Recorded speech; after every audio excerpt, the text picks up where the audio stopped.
খাবার ঘরে সবাইকে স্বাগত। আজ আমি নিয়ে এসেছি দেখুন আর মাছ ভালো করে ধুয়ে পরিষ্কার করে নুন হলুদ দিয়ে আমি ভেজে নিয়েছি। আর মাছ, এই মাথা মাছ, আর এখানে একটা মশলা পেস্ট করে রেখেছি। দেখুন মাছগুলো লাল লাল করে ভেজে নিয়েছি।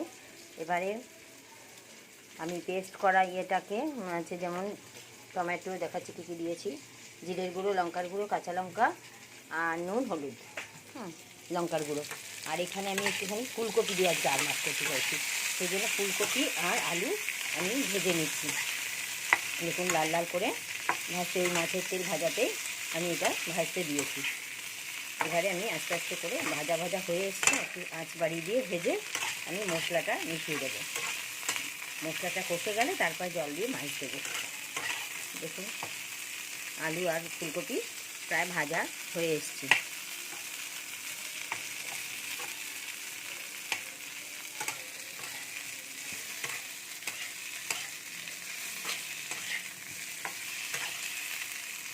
এইভাবে হালকা করে যদি আর মাছ করা যায় তাও খাওয়া যায়। আমরা তো পেঁয়াজ রসুন দিয়ে বেশিরভাগ খাই, এরকমভাবে জিরে লঙ্কা দিয়ে আর ফুলকপি আলু দিয়ে যদি বানিয়ে খেয়ে দেখেন ভালো লাগবে আশা করছি।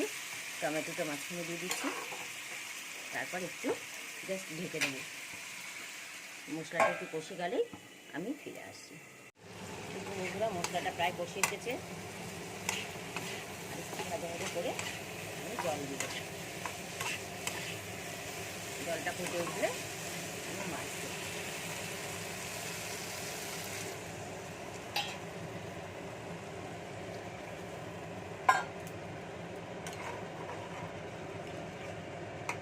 ফুটে উঠুক তার মাছ দেবো, একটু ধনে পাতা দিয়ে তারপর নামাবো। ধনে পাতাটা কেটে নিচ্ছি, এরপরে ঝোলটা ফুটে উঠুক। দেখুন বন্ধুরা ঝোল অলমোস্ট হয়ে এসছে, ফুটে গেছে পুরো। এবার আমি দিয়ে দেবো মাছগুলোকে। মাছগুলো দিয়ে দিচ্ছি, আর একদম অল্প তেলে। বড় মাছ হলো, রিচ করিনি, একদম হালকা করে করেছি, এটা কোনো ক্ষতি হবে না। ডায়েট করে যদি এইভাবে ফুলকপি হোক আলু হোক যাই দিয়ে করুন আপনারা, দারুণ খেতে। মটরশুঁটির সময় এখন সেটা দিয়েও করতে পারেন, কিন্তু দেখতেও ভালো লাগবে আর খেতেও স্বাদ হবে। খুব তেলে ঝোলে করিনি যে শরীর খারাপ করবে, এরকম হালকা ঘরোয়া জিনিস দিয়ে, ঘরে যা থাকবে তাই দিয়ে মোটামুটি বানানো যায়। কপি ছিল, আজকে আমি কপি দিয়ে দিলাম। এবার একটুখানি ধনে পাতা দিয়ে দেবো, তারপর একটু ফুটলেই আমি নামিয়ে দেবো। হয়ে গেল আমার আর মাছ ফুলকপি দিয়ে আলু দিয়ে।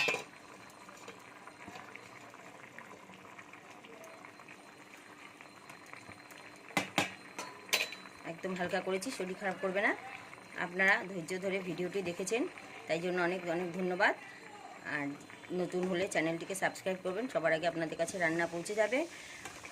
আর লাইক শেয়ার করতে ভুলবেন না, তাহলে আমার আগ্রহ বাড়বে। অবশ্যই আপনাদেরকে নতুন নতুন রান্না আমি শেয়ার করতে পারবো আশা করছি। দেখুন, আর আপনারা চটপট অল্প ইয়েতে সময় অল্প খরচে আপনারা ভালো ভালো খাবার রেডি করে খেতে পারবেন, এইভাবে যদি আপনারা আমার সঙ্গে সহযোগিতা করেন। দেখুন কেমন লাগছে ঝোলটা। এবার আমি আঁচটা আমি নিভিয়ে দেব। সকলকে আমার ধন্যবাদ জানিয়ে আমি এবার শেষ করছি রান্নাটা। এবার গ্যাস অফ করে দেবো। এদিকে আমার ভাত হয়ে গেছে, দেখুন ডাল হয়েছে আর মাছের ঝোল, ব্যাস গরম গরম খেয়ে নেব।